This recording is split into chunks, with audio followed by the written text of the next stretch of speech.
الله وبركاته نحمده ونصلي على رسوله الكريم أما بعد فأعوذ بالله السميع العليم من الشيطان الرجيم بسم الله الرحمن الرحيم حدثنا عبدان قال أخبرنا عبد الله قال أخبرني عمر بن سعيد بن أبي حسين عن ابن أبي مليكة عن عقبة بن الحارث رضي الله عنه قال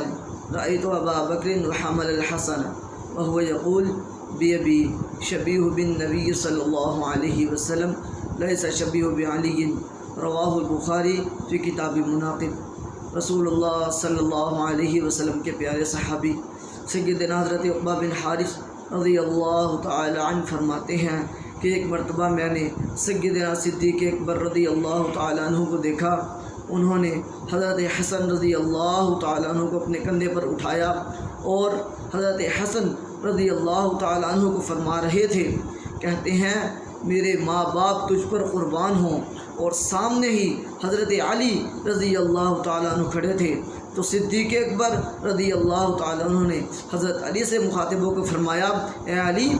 حضرت حسن رضی اللہ تعالیٰ عنہ کی شکل و صورت رسول اللہ صلی اللہ علیہ وسلم کے ساتھ ملتی ہے، علی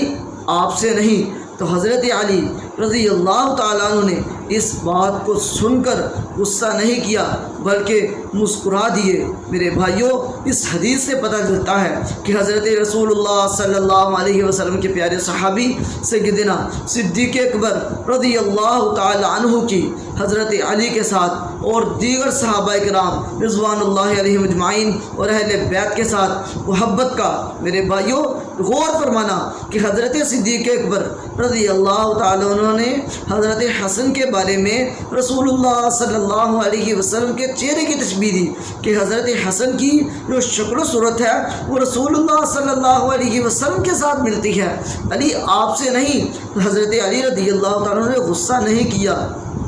حضرت علی رضی اللہ تعالیٰ عنہ مسکرا دیے۔ اللہ تعالیٰ سے دعا ہے کہ اللہ رب العزت ہمیں صحابہ کرام رضوان اللہ علیہم اجمعین اور اہل بیت کی شان و عظمت کو سمجھنے کی توفیق عطا فرمائے۔ وما علینا الا البلاغ المبین۔